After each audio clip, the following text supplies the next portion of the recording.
I have ranked many things in RimWorld, from the new xenotypes to mechanoids to positive and negative genes, and we have so many new genes that I'm very happy to be ranking the combat genes today, or genes somewhat related to combat. In my previous 2 genes videos, I went through it really fast, really rapid fire, but in this one I will take a bit more time, hopefully try to clarify some things, why I rank something higher, why I rank something lower, but in the end it's probably still gonna be at least a bit subjective, so keep that in mind. Now let's start. First on the list we have Acid Spray. As I said in my positive ranking video, this is a really decent early game ability. It sprays acid, damages the enemy, and very often it will also down the enemy, which is really great early on when you don't have good weapons, when you don't have good armor to take the hits or something like that. It's very useful. But later down the line, later in the later game, when you do have all of those things, you have good rifles, you have protection of your comrades and something like that,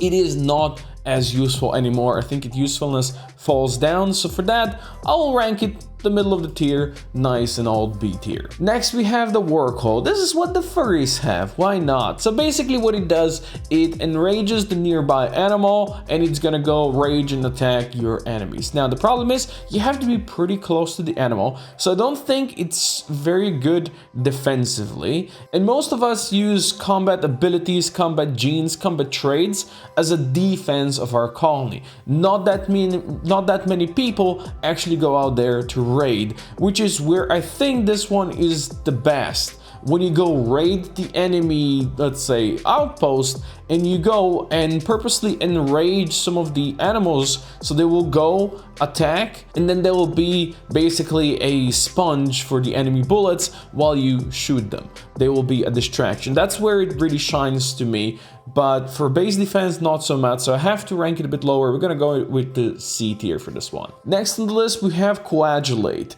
This is basically an insta heal. This is really good for emergencies. Sanguiphages come with that. Basically it just patches all the wounds on the target pawn, and this is really great when maybe somebody gets downed and you need to fix them really fast, otherwise they will die. The only problem is it is basically touch range, so they have to be right next to each other, which means that you might have to send that person into dangerous area as well if you want to heal the targeted pawn.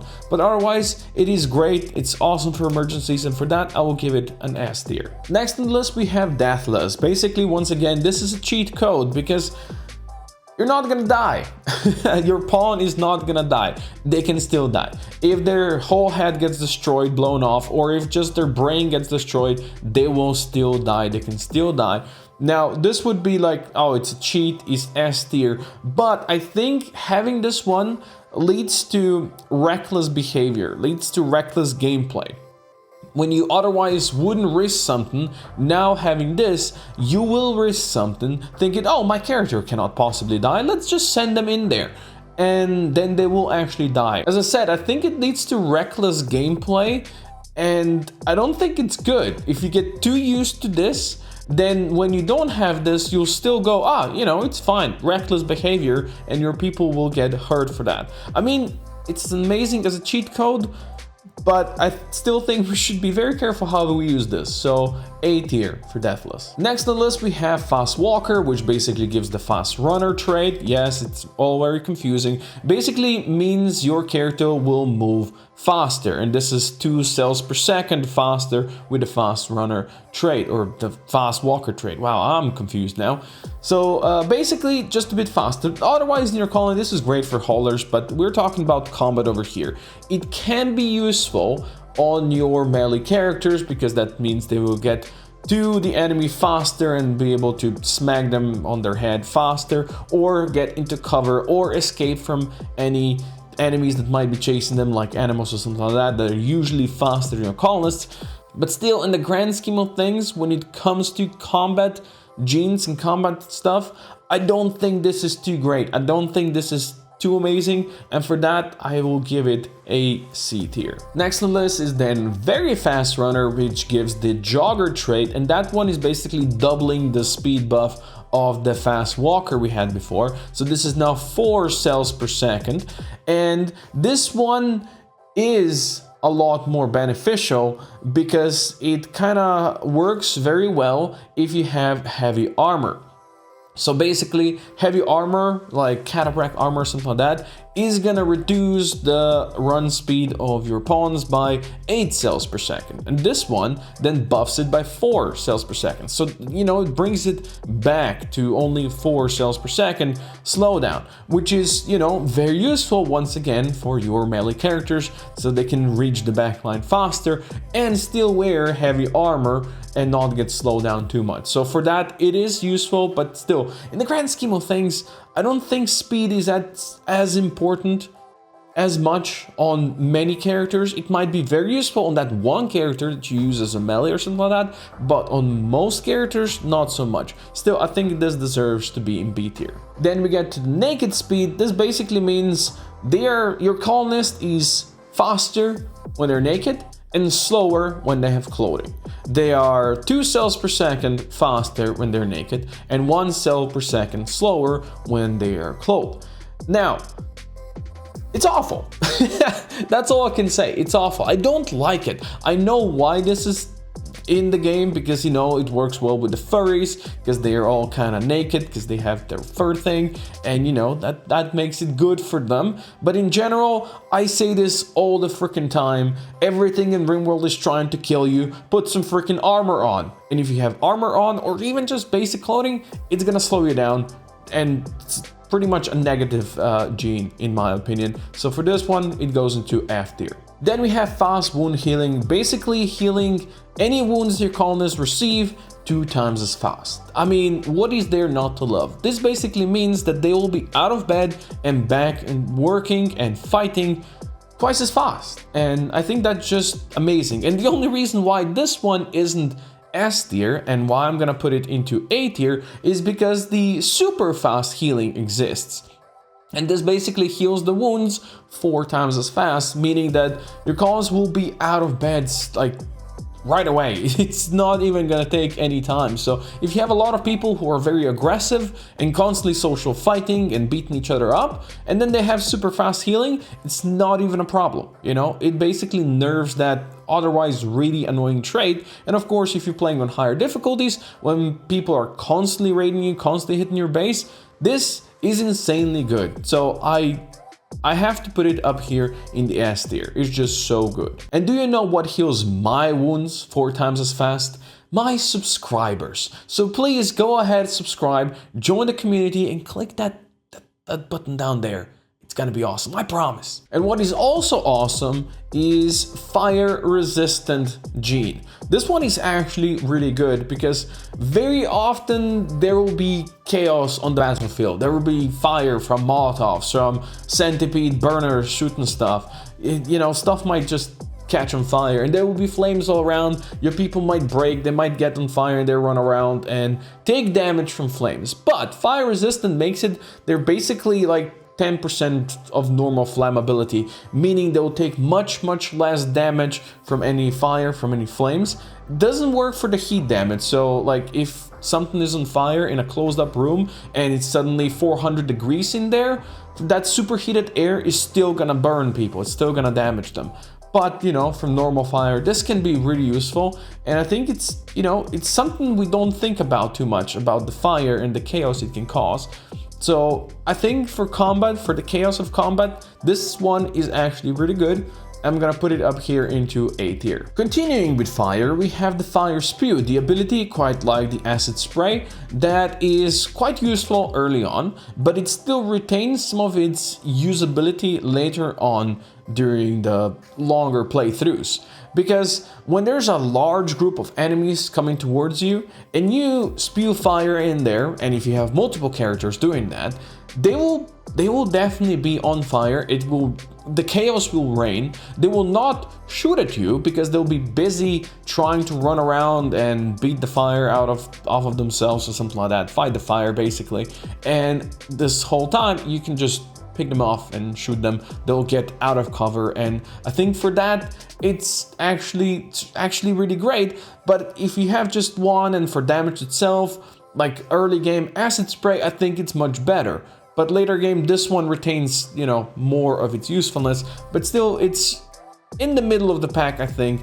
In the B tier, we're gonna put it up here above the acid spray. Then we have foam spew, which, as I said in my previous ranking video, sounds very disgusting. Basically, your colonist will spew fire foam, fight the fires. It's quite useful if one of your colonists is on fire and you have to kind of quickly extinguish them. But I think in the long run, when it comes to all of these other abilities, it's not so good or so useful because, you know, fire foam poppers exist and you can put them right next to your, let's say, kill box or wherever you usually fight the enemies. So it can be a good emergency thing to use, but you won't be able to use it as many times or as often as some of the other abilities. And for that, I think it should be out here in the C tier. Then we have Kill Thirst. This is kind of a negative trait because it generates the need to kill.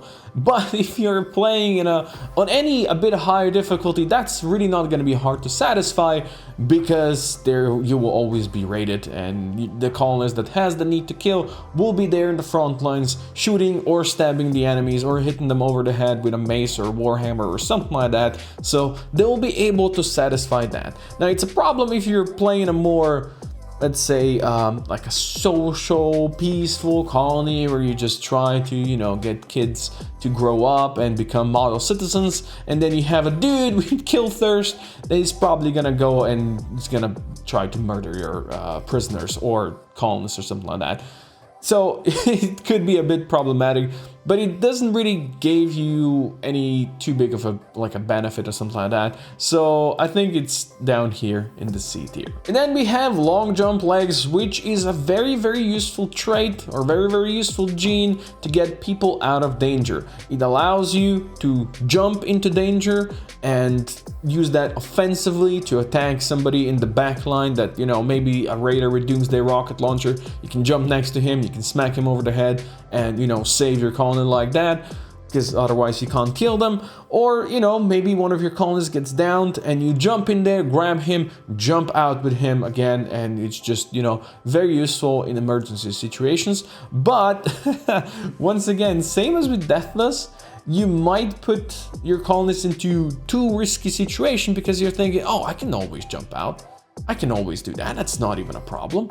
Still, I think it's a very good and useful ability in combat and can save your ass many, many times and can be very useful offensively as well. So I think I'm gonna actually put it up here in the S tier. Then we go to Piercing Spine, one of the main things that the Sanguiphages have. It is, once again, like Acid Spray, very useful early game when you try to do some more damage, try to down somebody, you know, try to incapacitate somebody. It's very useful because it deals some solid damage. But I think its main issue for long-term usage is it's extremely short range. Like the person needs to be like 2 or 3 tiles away from the colonist to actually be able to use it. So you have to get in there in melee, and that's what I think makes it the most problematic. I guess it could be very useful on any of the melee pawns that are, you know, going into the melee anyway already. But for general population, it is not that good.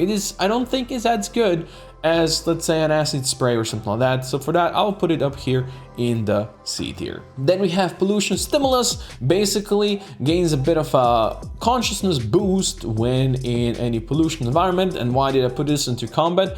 It's because, you know, it gives you the boost to your skills, or your colonist skills, I should say, and then they have increased manipulation and all that stuff, and they can fight better. And it's kind of used on wasters when they come and raid you and they have that pollution stimulus and all that stuff, and, you know, they're supposedly like a buff like any of the drugs or something like that.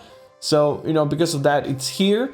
It is actually pretty decent. It's a decent buff, but again, extremely situational, because if you're not in a polluted area, then you can't really benefit from it. So it can be very useful if you have this in your colonist and you purposely polluted your whole map. Then it can be very useful, and I have that in my, you know, Let's Play series. Or if you're raiding somebody in a polluted environment. But I still think, because it's so situational, it is not that good. We're gonna put it out here in the C tier. Then we have Reduced Pain. So this one on paper looks extremely awesome because colonists will feel like 50% less pain, which means they will keep on going longer, keep on fighting longer, and you know, that way they can prevail over the enemies. So for that, absolute S tier. But the problem is, when your colonists fight so long and then don't drop from pain, chances are their injuries will be so severe that when they actually do drop, they'll be really right on the edge of death. And that can be very, very dangerous because, you know, you keep your people fighting until they're pretty much dead. And, you know, same as with Deathless, this could be, you know, kind of playing tricks in your mind because you're thinking, oh, people are good, they're still fighting, they're still standing. But in reality, they're severely bleeding out, they're almost on their last legs, they're missing an arm and they're still shooting or something like that. That can cause some problems, but I gotta say, I still really like this. I would put this into A tier, but just because, you know, it kind of promotes reckless behavior again, I think I'm gonna downgrade it a bit and it's gonna be like top B tier for me. And then we have Robust, which is just an upgrade on this because basically they take 25% less damage from any injuries. Now combine that with Reduced Pain, then both of these together are amazing. Like absolutely amazing. But Robust itself, it's still really good. You know, any damage they suffer, it's just basically reduced by a quarter. And, you know, in long run, because you're gonna be fighting a lot probably, so just a gene that allows them to take less damage, it's a no-brainer to use, and I think it's really great. I'm gonna put it up here in the A tier. Then we have strong melee damage, basically allowing your colonists to deal 50% more damage. It's a no-brainer on brawlers that you plan on sending out there and, you know, killing stuff, destroying stuff in melee. They'll just do more damage. They'll, you know, basically be able to do what they're meant to do. Now, otherwise, it's not that useful because you don't really need this on every colonist, and it's better if you know, take something else for them. It's great on brawlers, but I'm pretty sure most colonies are not full-on brawlers. Most colonies have more ranged personnel than they have melee personnel.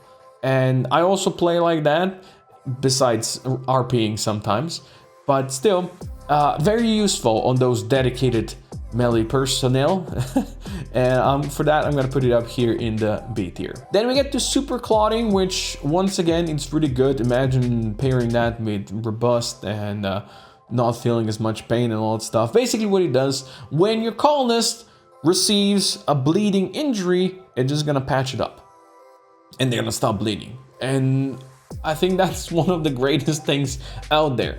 It can, you know, once again promote a bit of reckless behavior because they're gonna keep on fighting, but this time around their wounds are actually healing up this whole time. So even they eventually drop because they lost a whole leg, that leg is gonna patch up and it's gonna stop bleeding and they're gonna be fine. They're just gonna lie on the ground waiting for you to rescue them, or maybe they'll be able to get up even. So for that, I think Super Clotting is actually absurdly awesome and pretty much overpowered. But still, it definitely deserves to be up here in the S tier. Last but not the least, we have Unstoppable. What he does is, when your colonists take some damage, normally they will get staggered. They will start moving slower, and that will allow, let's say, an animal that is hunting your colonists just keep biting your colonist's leg, and they'll be slow and they won't be able to run away anymore.